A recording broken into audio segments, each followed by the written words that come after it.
Hello, everyone from the Jam Yearbook. I'm Matt. And I'm Jim. We're here to take you on a journey through the years as we explore the music of our lifetime and the impact it's had on us and the world we live in.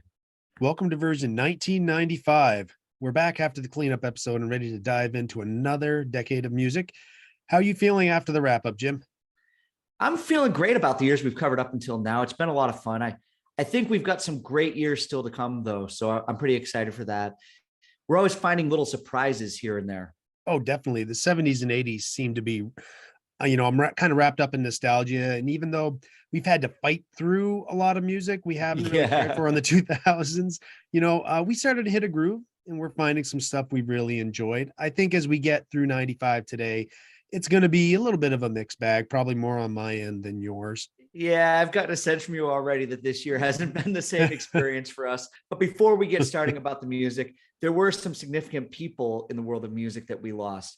So let's start here. I'll kick it off with Eric Wright, better known as Eazy-E. He died of sickness related to HIV and AIDS.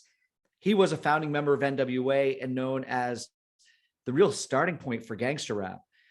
I'd always put NWA ahead of him because of their huge success, but his solo album, Easy Does It, was actually released before Straight Outta Compton. This was a surprise to me.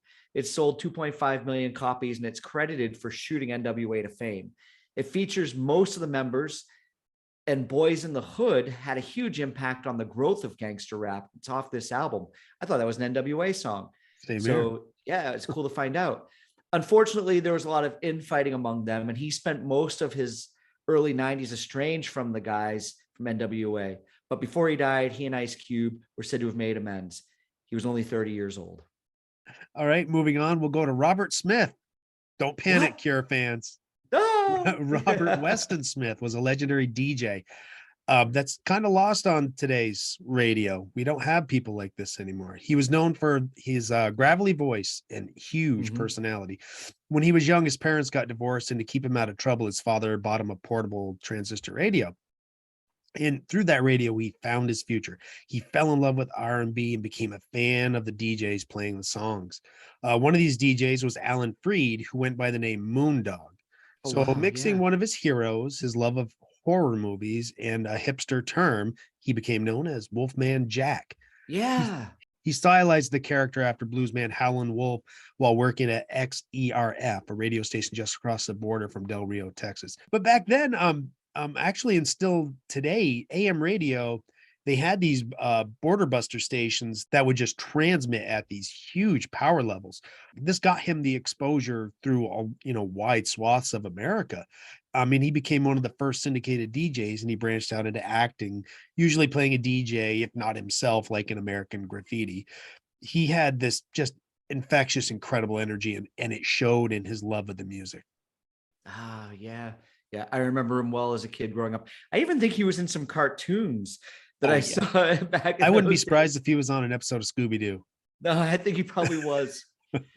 Well, I'm going to do kind of a different eulogy for someone who was, in my opinion, very special to the music world. Not that everyone that we've covered isn't, but the impact that Jerry Garcia had is undeniable. And I don't think there's anything I can say about Jerome John Garcia that hasn't already been said. He died at the age of 55 years old. He was the principal songwriter, lead guitarist, and vocalist of the Grateful Dead. He is the epitome of the phrase larger than life. I'm not going to try to say anything new about Jerry. He has an army of followers that could school me all day on his life, music, and lyrics. And we've both spoken about how we aren't huge Dead fans, but I know that neither of us mean that with any disrespect. There are some Dead tunes that we both also like. Yeah. Yeah. I asked to cover his death when we were preparing for the show because I'd written a paper in college about a trinity of musicians that could someday be discovered or considered prophets of a religious movement we don't know has started yet. If you think about the shift in human consciousness and going to space and the world wars that have broken up and the growth in technology, 1,000, 2,000 years from now, I'm sure this time period will be looked at. And as it's looked at, they won't just look at all of that stuff. They'll also look at the writing. And a lot of that writing from this time will probably be in music as far as media is concerned. So these three people were John Lennon, Bob Marley, and Jerry Garcia. All three of them are artists that sang about love and have followers with an extreme sense of emotional and loving connection to their music. But Jerry had something a little bit different. Yeah, sure, the Beatles sold the record number of albums, and Marley brought out unity and love with a racially diverse group of people. Jerry had real deal followers, people who were devout to his music. And although the stereotypical Deadhead followers were hippies of some sort, the Dead audience is really diverse. It attracted people from all sides of life and not just hippies. Bill Clinton to conservative pundit Ann Coulter, Steve Jobs to Henry Rollins.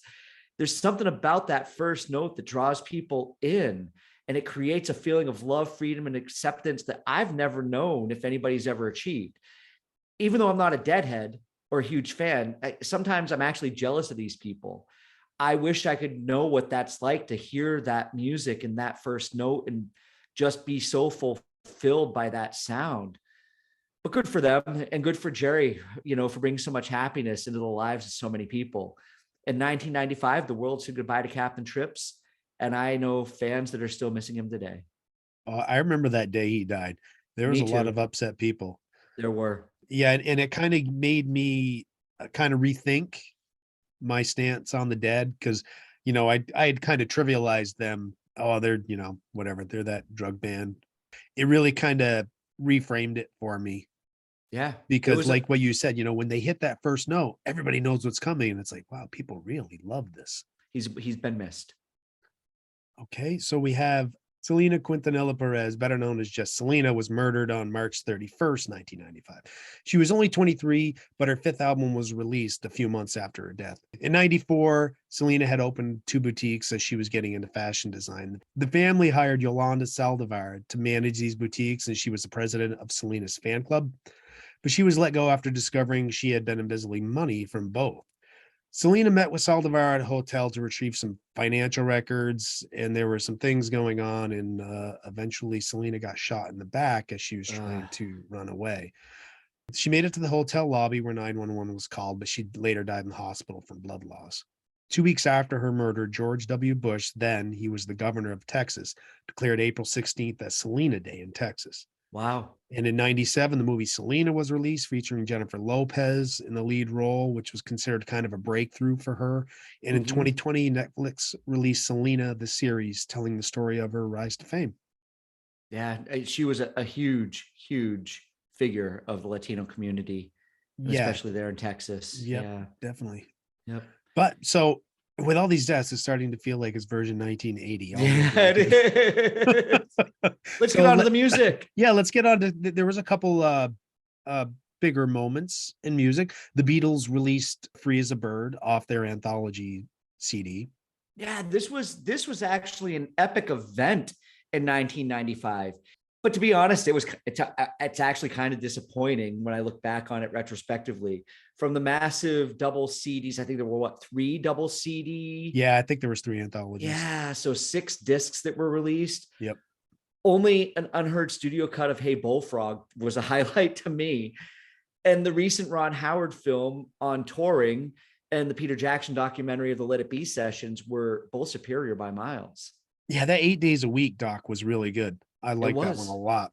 And they had another song from an unfinished demo on this anthology one. I just can't remember the name of it. And we can't remember the name. And that's the sad part of it. We know Free as a Bird, but there was another song. I was just going to ask you about that. Yeah, and Free as a Bird, it's not the greatest song, and it kind of pains me to say this because I really love Jeff Lynne, but I don't think he was the right guy to produce it, because it ended up sounding like the Traveling Wilburys and not the Beatles. Yeah.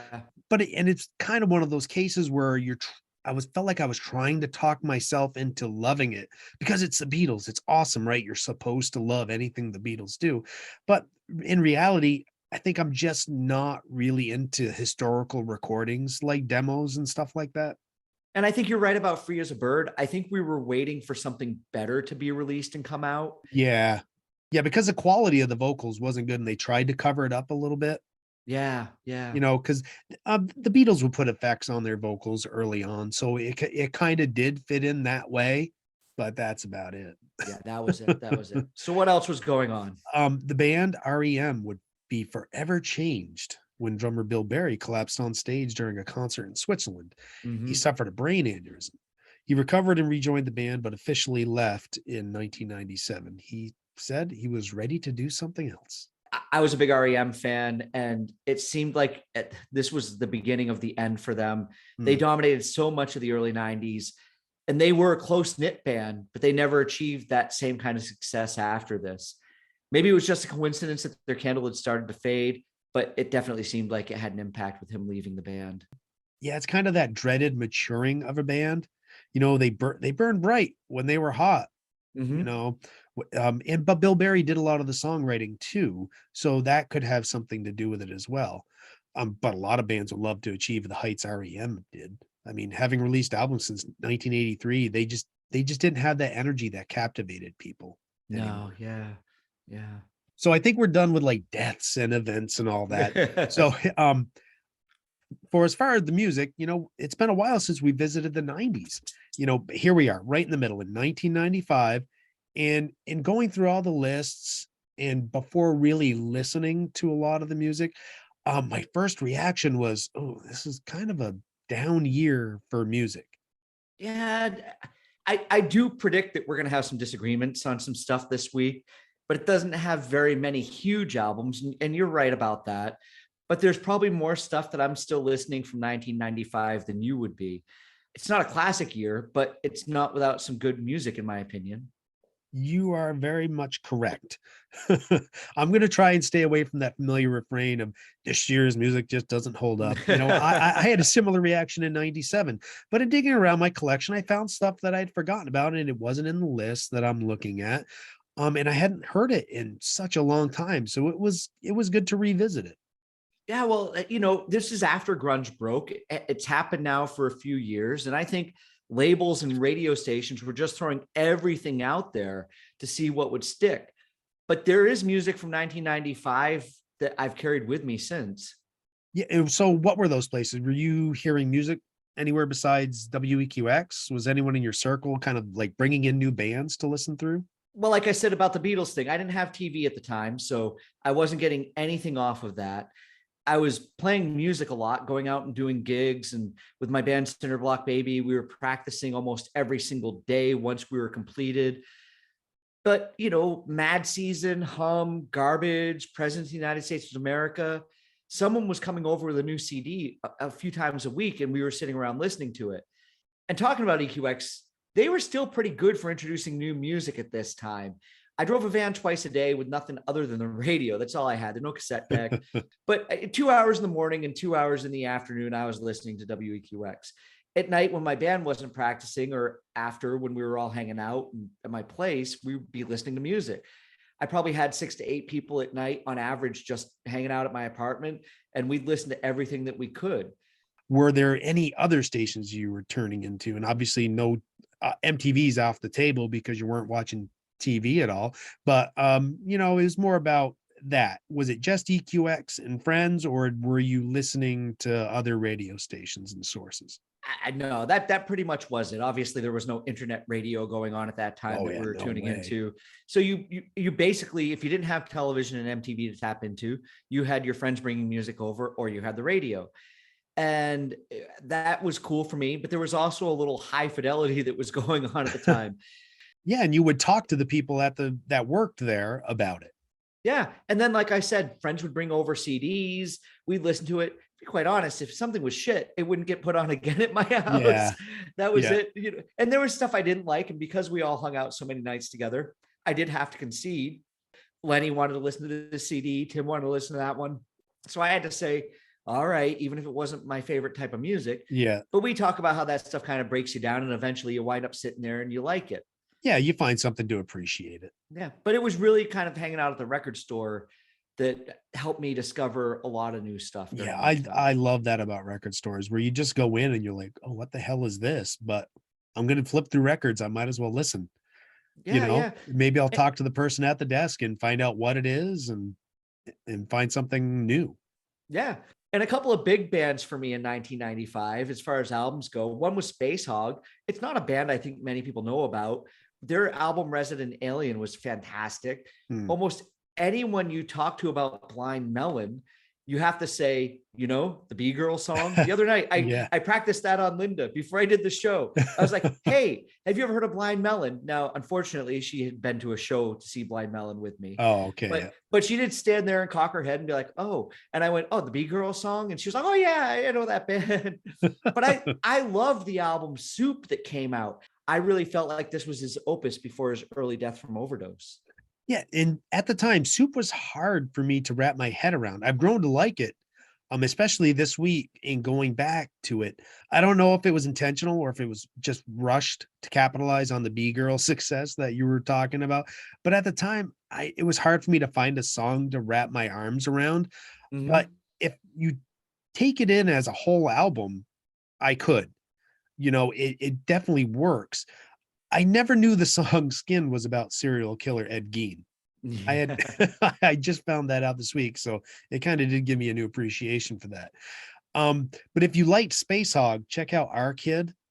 The Langdon brothers that were in Space Hog had that band in the early 2000s. Yeah, I never heard of that band. I'm definitely going to check that out because I really like them, and I didn't even know they were brothers. So thanks for going and looking that up. Yeah, and I think they brought a third brother in for Our Kid.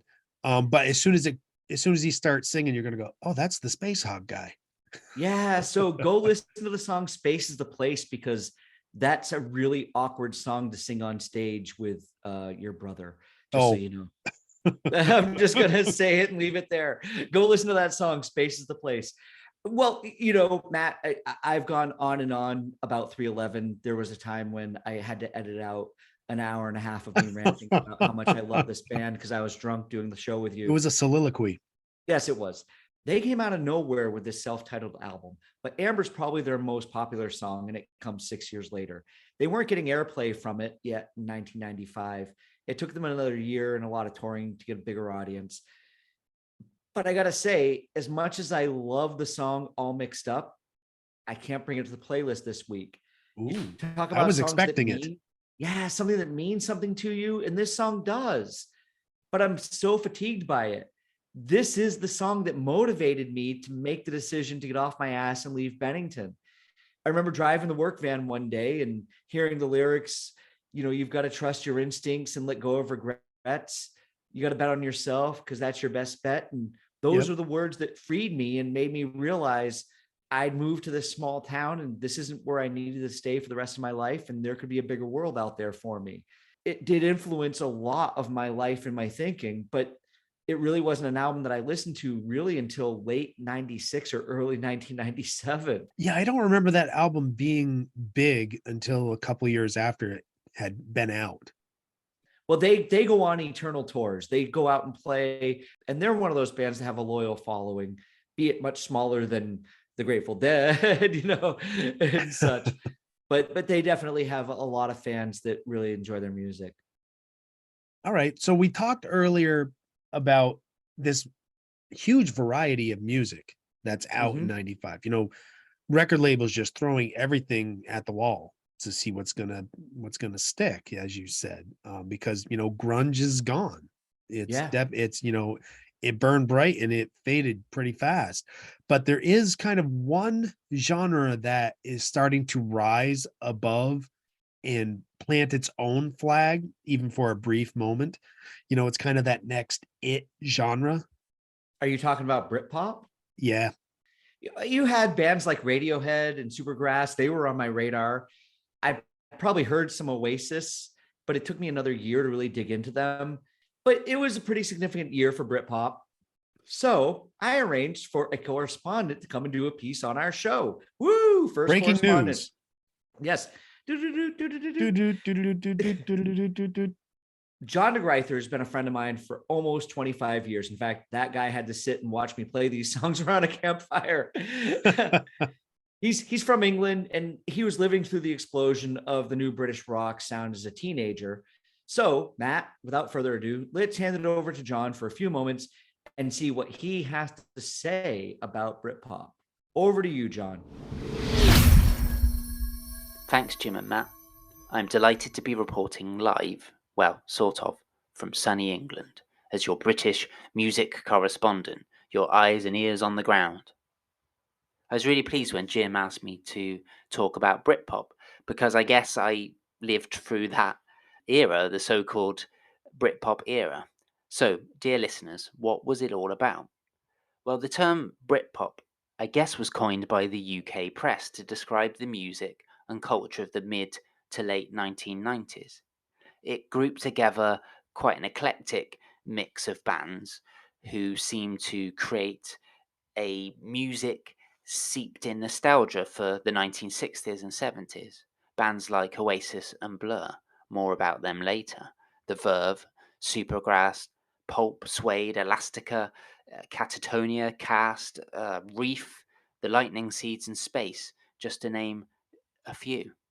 But what did it feel to actually live in England during this period of time? It felt really exciting. Whether that was the media coverage or just the kind of buzz and vibe from friends, I'm not sure. But it did really feel like something culturally was changing. There was definitely a hedonistic anarchy in the air, typified by Chris Evans, who in 1995 replaced Steve Wright as host of the Radio 1 breakfast show, and he went on to create TFI Friday, a live chat show with music guests that really promoted a lot of the bands under the Britpop label. There would also be Britain's first Labour government in 15 years.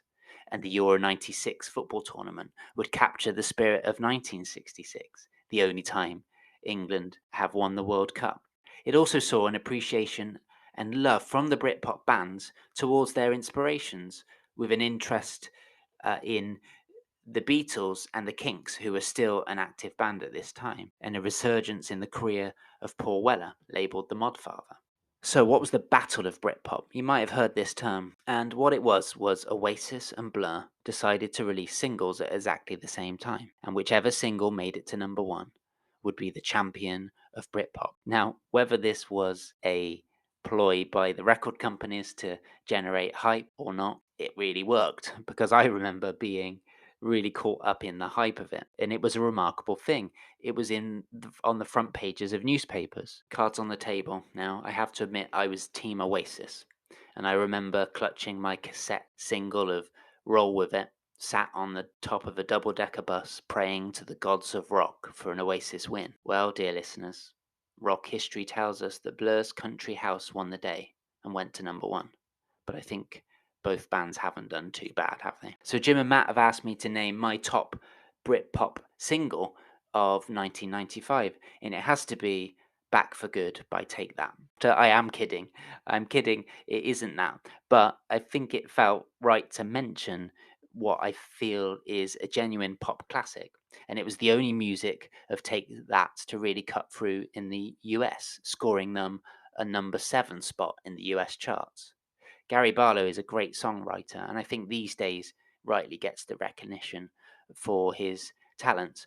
But I was always Team Robbie, who left the band in 1995. Interestingly, Robbie Williams has just gained the distinction of having the most UK number one albums as a solo artist, beating out that little known act, Elvis Presley. So, what's my actual single of 1995? It actually gave me very little pause for thought, because it comes from an album I still listen to regularly, which it can't be said for some of the other bands from that era. I listen to this album, once or twice a month still. It's Common People by Pulp.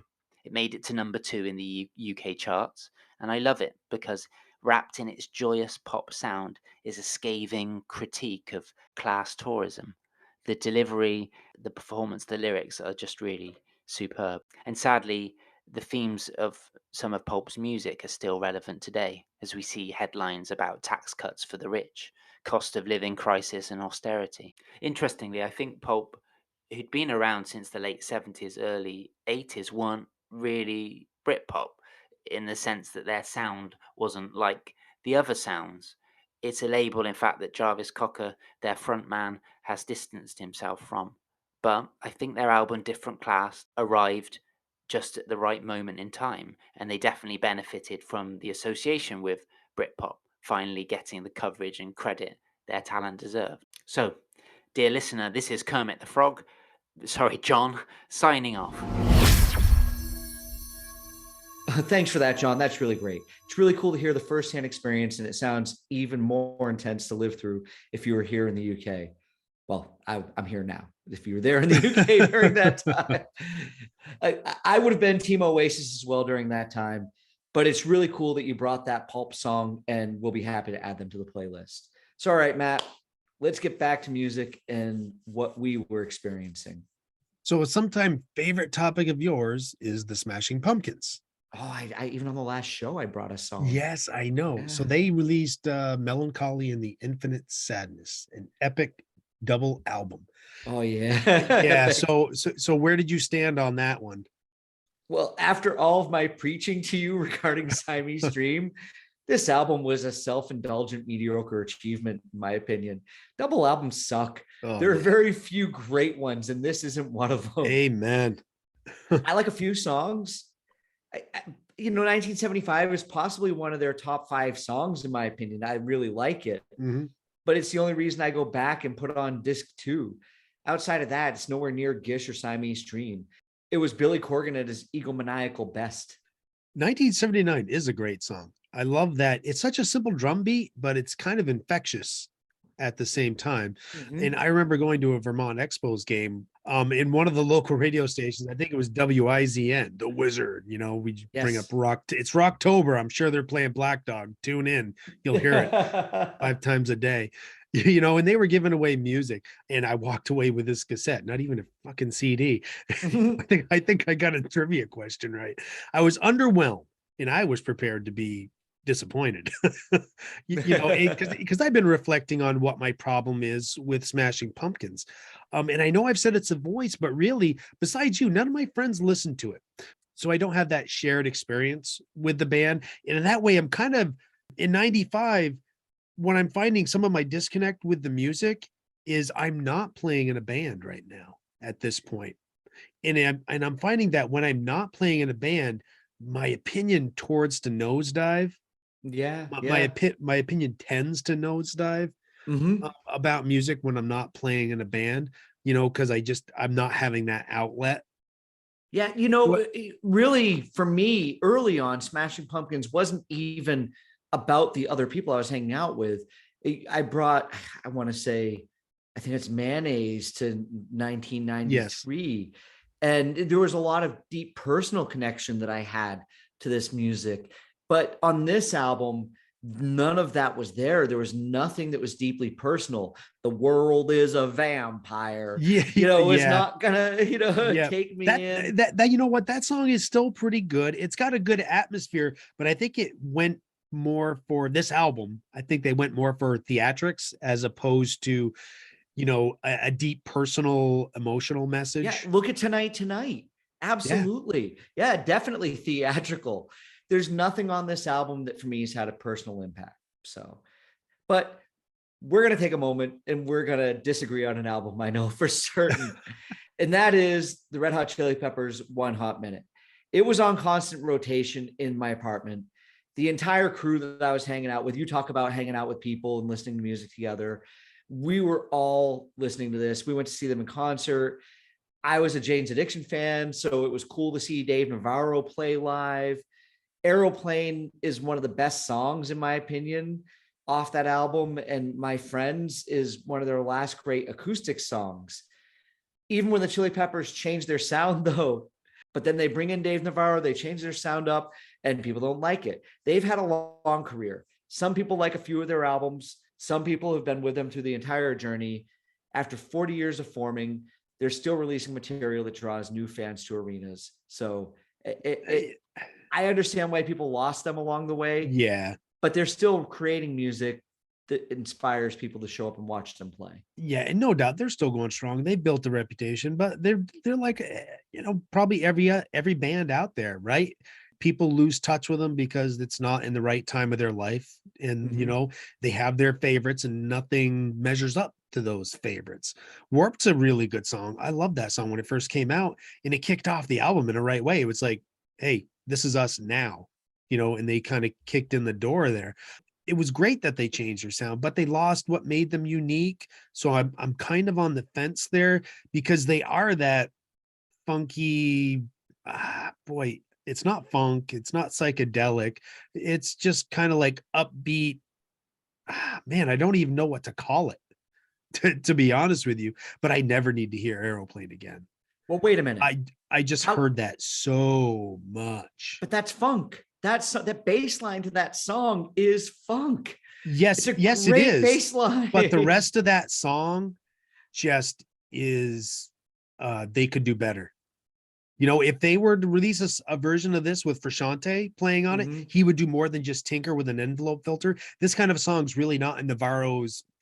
It's really not in his realm of stuff that he's used to doing. Mhm. I can't take away from his playing. I love what he did with Jane's Addiction, but you know, Chili Peppers, it's a different animal, Mhm. right? And I heard this song so much. It was like WIZN thought that they were being edgy by playing Red Hot Chili Peppers Aeroplane over and over and over. And switching styles really highlighted Anthony Kiedis's limitations as a singer. Well, I get what you're saying. And I'm used to disagreeing with people about this album. So without even disagreeing with you on this show, I know it's not everybody's cup of tea. I saw them on the tour and it was fun. Space Hog opened for them. Ooh. I don't think any album highlights Anthony Kiedis' Yeah. singing.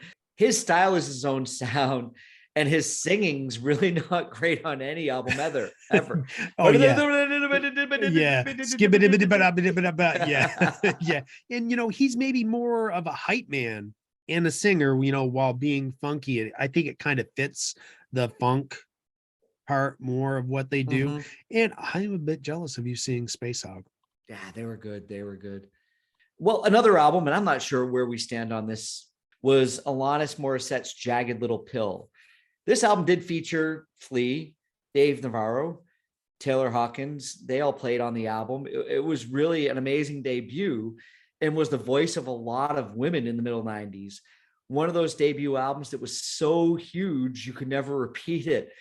The significance of this album, though, is that it inspired and opened doors for so many other women to come after her and express themselves so rawly and freely. Florence Welch from Florence and the Machine, Fiona Apple, Meredith Brooks, and even Pink. It was a generational album for many women. Okay, but all I'm hearing is generic talking points though. Did you like it then versus now? I'm kind of being a little bit of a dick, but you said that you don't know where I stand. So I'm kind of letting you know where I stand a little bit. So I can't take away that this album probably inspired people, but I also think that it more opened up the eyes of record companies to push artists that they have that were already, you know, empowering female. So instead of just talking about the music, you're going to look at where it projected and what it caused to happen. But Yeah. I'm going to talk about the music, and I can be a dick too, Okay. because it's not just talking points. I did say it was an amazing debut. I really liked it back then. And sonically, nothing's really shifted to me when I go back and listen to it. Her attack on the vocals of You Oughta Know still make me think, don't piss Alanis off. And now, though, yeah, I get that it's been overplayed. Just because that happened, though, doesn't mean I can't reminisce about how much I liked the album when it came out. But wait, Matt, let me guess, because it sold 33 million copies and got overplayed. You kick it to the curb. It inspired too much, pushed too much out the door. Everyone else liked it. So sorry, Matt, you're not in your little envelope anymore. So it's not allowed. I'm sorry. Yeah. Unfortunately for her, I Bam. think this was a bright flame that burned so hot and quickly that its success probably damaged her longevity. Yeah, I kind of put myself in an indefensible position there because I think this was universally enjoyed, but you could see the cracks in everyone's patience with it because it hung around so long, and then the ironic jokes started Don't you pouring think? in. Oh, geez. I'm sorry, Oh not my sorry. I God. couldn't help it. Yeah. But because it was so big and it stuck around for so long. But you know, again, I didn't really finish my thought in the question. I'm not doing a good job of that today. So you've been talking about only recently embracing music with women singing. So I was curious if this was something you tuned out at the time, and obviously it was too big to ignore, but is it something that you would put on intentionally? No, it was something that we listened to. And to be honest, I actually left our notes the way they were sitting because I saw the names you were going to bring up next. Yep. And I could have talked about any of these artists because I do think in 95, this may have been a time period where I actually was listening to women's music. And Alanis was one of those. But I'm going to let you talk about these next few big albums. And before we do that, I'll let you know that I owned every one of them. I owned quite a few of them myself, actually. Yeah, Yeah, yeah. because when I was looking, because we were talking about this Alanis Morissette thing in the notes, and I'm like, well, yeah, she was probably like the big thing in Yeah, she was. 95. If not I, Cheryl Crow, who we haven't brought up, but oh her album came yeah, out a year or two earlier and yeah, just but continued to carry over. oh yeah, definitely. Yeah, she's hung around, everything she does, it's like an instant classic, right? Never Mhm. leaves the radio. But there are, as you were alluding to, there are a lot of women that are, making strides. They had big albums. Jewel, Joan Osborne, Natalie Yep. Merchant from 10,000 Yep. Maniacs had a solo album out. Female-led bands like the Cranberries, Echo Belly. And I'm not trying to diminish the accomplishments of these females at all, but what you said at near the end, that's kind of like my point on 95. There's the good, there is a ton of new music and it's getting airplay. And I respect that. I love it. And maybe, part of it is because they're trying to find out what's going to stick. What can we find to be the next thing? This year, I Yeah. think it is kind of Alanis Morissette. I think this was one of the albums of the year, but because everybody's trying to fill that void left by grunge. And I think there's a comparison in 95 to the early 80s where there's a lot of different genres being played. Yeah. So in that aspect, there's a lot that you can choose from and you can find something to grab a hold of. But there is bad, and a lot of what was popular, it wasn't holding up to me when I listened this week before I actually started going through my collection and finding things that I was listening to a lot of. But I had this feeling in 97 when we did that version. And when something doesn't hold up, I started asking myself, well, why? It's usually overexposure, but I also wonder if, was it just not good in the first place? Or so I keep trying to put myself back in that mindset I had back then. And that's really kind of tricky because I always kind of look for like historical landmarks. Where am I working? Am I with Kim? Do I have kids? And that helps kind of anchor me to where I am. Mhm. So, and at least other questions, did I really like this, or am I going along for the ride? Just because I have a less than stellar view of 95, it doesn't mean I think the 90s are completely devoid of good music. A couple of my all-time favorite bands are from the 90s. We just haven't hit on those years yet that we can talk about them. We've kind of danced around years where they have releases. The biggest problem with the run of the 90s for me is that the playlist has just continued on alternative rock radio for the next 25 plus Mm. years. Preach. Yeah. And this is worth addressing because we ranted about pop so much in the 2000s, but somehow 90s alt rock radio has really found a place in commercial radio. And I don't think that's what a lot of those bands intended when they were coming out and putting music out, were to be the next big money making machine for Yeah, this is someone the else out flagpole, there. and this is where it's going to sit. But it also overtook classic rock radio stations in many ways. And it's kind of stuck a knife in the heart of those great moments in the early 90s for me. Yeah, I'm reminded every time I turn on the radio. We've said it quite a few times, just this version. Some of these songs, they were considered instant classics and they've never left the airways. No, I have a couple stations now, though, that I love, and they keep me guessing because every time I turn them on, I'm like, oh, what the hell is that? So for 1995 and wrapping up, would you say we are mostly in disagreement so far? I There's kind just of like a middle ground there. I just think you like kicking me like a hornet's nest sometimes. Yeah, sometimes I just want to be that dick, but I'm not saying it's complete trash. At the time it's what we had, and there's always going to be stuff that I can find, but it's good because we've been kind of agreeing a lot lately, and Mhm. yeah, we could have gone probably even further into the disagreements, but it's great that we can share our opinions, and neither of us feel like we're attacking the other, because I'm always willing to be proven wrong about an opinion I have, because I'd rather love more music than hate it. But neither of us are going to change the other's mind for the most part. We're not telling each other you're listening to music wrong, which we found ourselves doing in the past a few times. So just hold on. I'm only being Mr. Negative about 95. There are good years in the 90s and we'll hit them, but there are certain ones that have stuck with me. And but a statement like that, I probably think that kind of leads us into going into our 5 songs. Well, we're about to get on to our 5. It's that time now. You're absolutely right. But before we get there, I just want to talk about John's song "Common People" by Pulp, and I'm really happy that he brought this song to the show. Pulp wasn't on my radar until I came to the UK for the first time, and I don't think they've had much success in America. So there are not a lot of people from American audiences that would know this. But I like this song a lot. Go look it up. It's great to listen to. There's a lot to offer in their music catalog as well. This was a new band for me. I'm gonna have to start digging into Yeah, that. like I said, Yeah, yeah, they have never been on my radar until now. But as soon as he started singing, I'm like, oh, God damn it, I know this song. And then it hit me. William Shatner covered it. No, Oh, yeah, did yeah. he? Oh yeah, go dig into that. It's really fun. I It never takes on heard that. everything William Shatner does, takes on a new life. But the way Ah. he's doing it in this snide, arrogant voice that he's portraying, common people, it really kind of hits.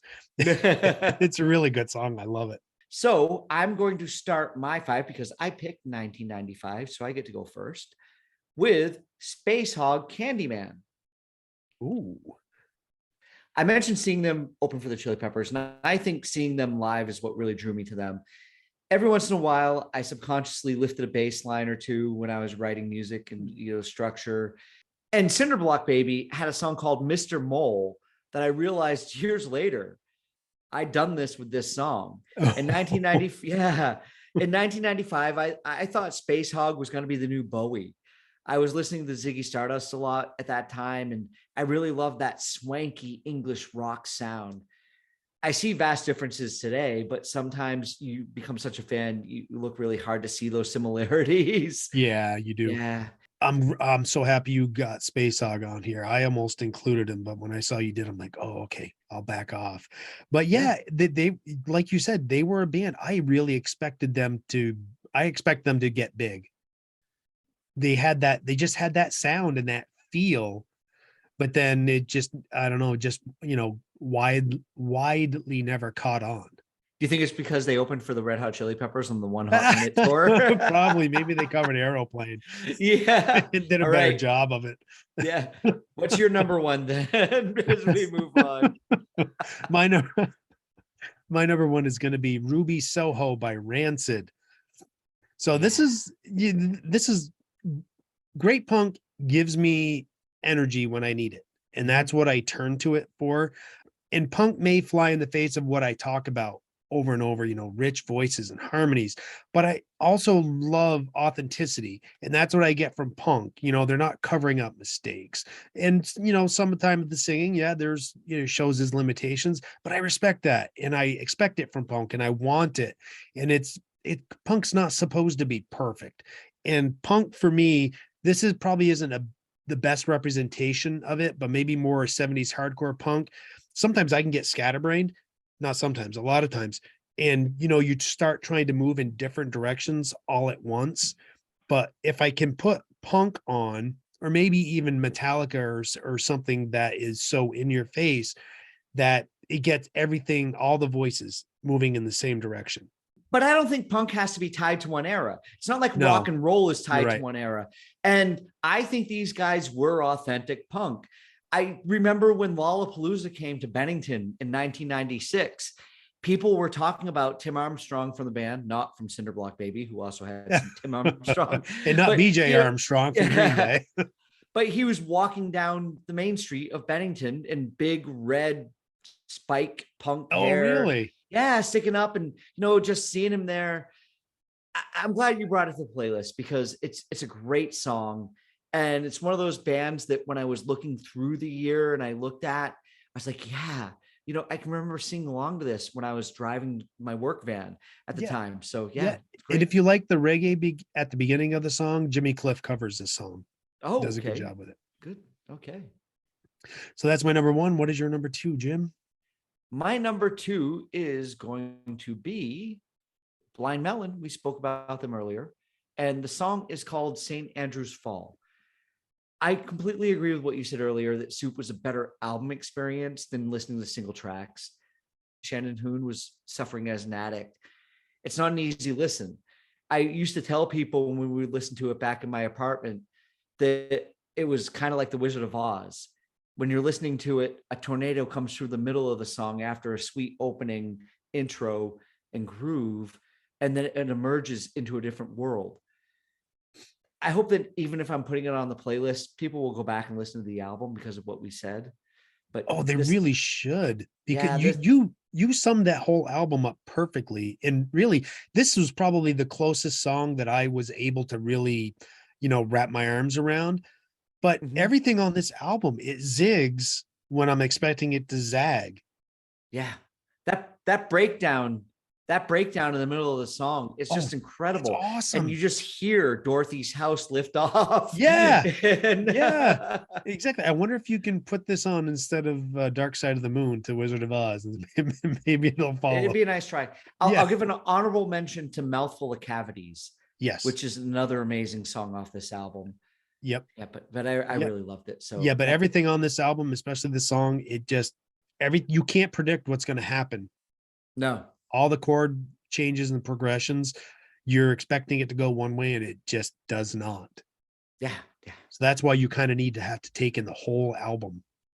It was definitely an album that I enjoyed listening Yeah. to in 95. Yeah. Yep. And this song. So that's my number 2 pick. What's your number 2 then? My number 2 is Björk, An Army of Me. Björk released her album Post in 95, and it still is unlike anything else I've heard, and it's avoided feeling dated. It's Oh So Quiet is completely out of left field. I was surprised I liked that song because it's not something I would normally gravitate to, but everything she does, it always comes down to her performance. She just has complete control over her voice, and I can just buy into everything that she does. And she just creates an atmosphere in her songs that I find very intriguing. I really admire your love for Björk. I'm not ignorant enough to say her music sucks because I don't know much about it. And it's always kind of intrigued me. And I've been kind of standing like a 10-foot pole away from her Yeah. albums just because they're quite a bit different. It's not something I could wrap my head around at the time when it came out. But you've brought a couple of her songs now to the playlist, and I need to go back and give her a closer listen. Yeah, I can't dig everything she does because, like you said, it's some of it's hard to grasp. Yeah. Because it's unlike stuff that I'm used to hearing. But Army of Me, it's got a great attitude to it. And her performance, it's always awesome. Yep. So that's my number 2. What do you have for your number 3? My number 3 is going to the Britpop era, the band Blur, and the song is Country House. This is not a song I knew of at all in 1995.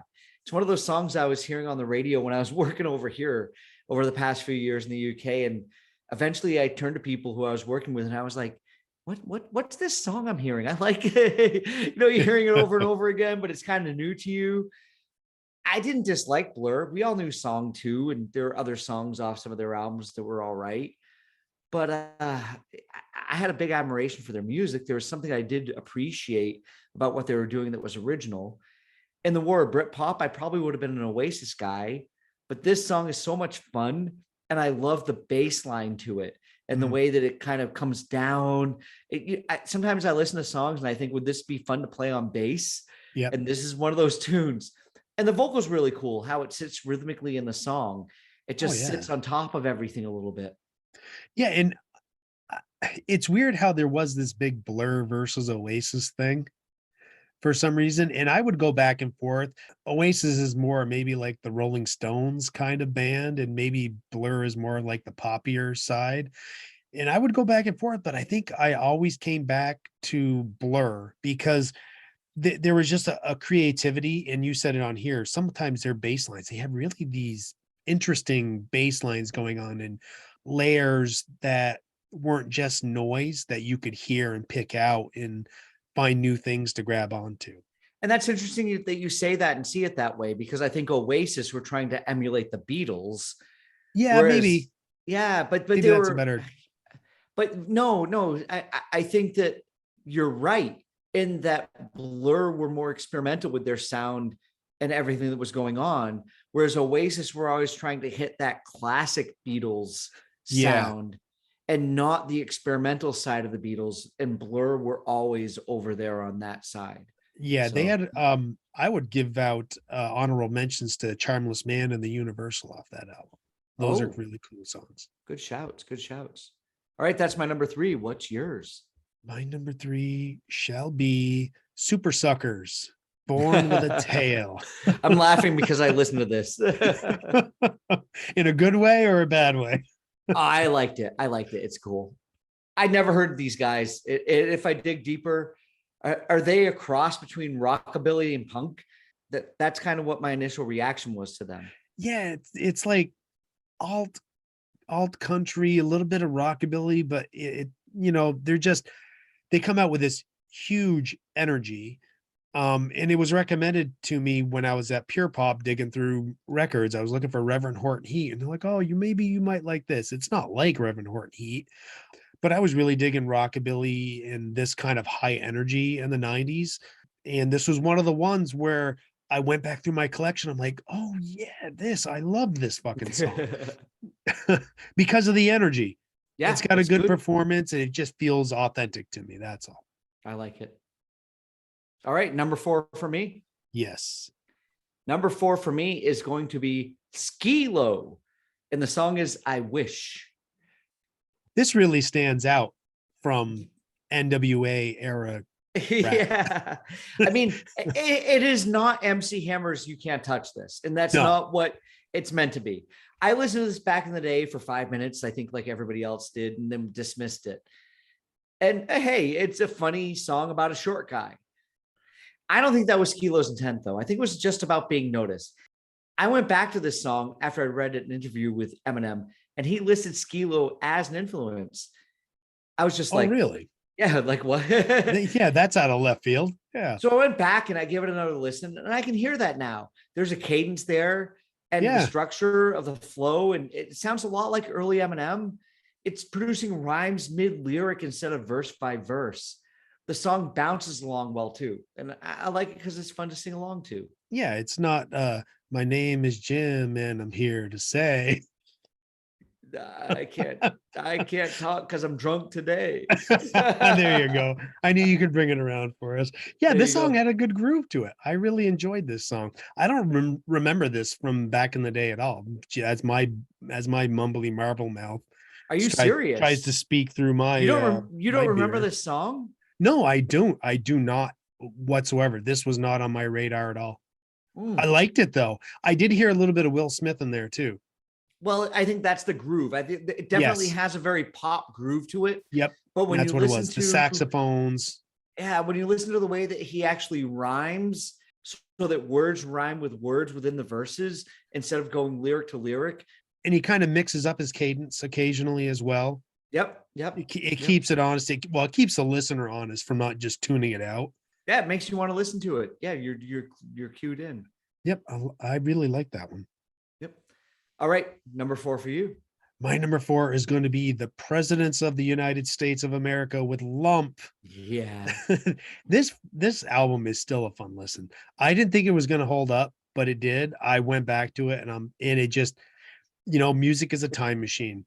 It brought me back to working 12-hour nights, and this album just got me through so many of those shifts, singing it with other people, just belting it out on the floor at work. It's fun, and it's great that a band can inject humor, but it doesn't undercut the music.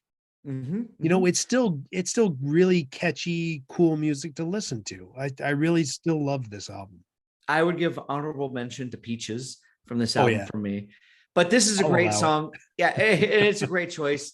So what leading out of that into your 5th song, what do you have for us, Jim? My 5th song is one of my favorite songs of all time. It's a Radiohead song. Oh, The song's called Just. I think most of our generation has a love-hate relationship with Radiohead. I appreciate that. mhm. And I'm not a huge fan, to be honest with you. I'd completely recommend anyone to go see them live, though. That's where they're at their best and completely watchable, even if you're not a big fan. They did lose me after OK Computer, and the album before this one, Pablo Honey, wasn't something I really ever owned or cared for.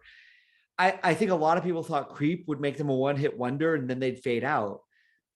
But The Bends is one of my favorite albums of the 90s.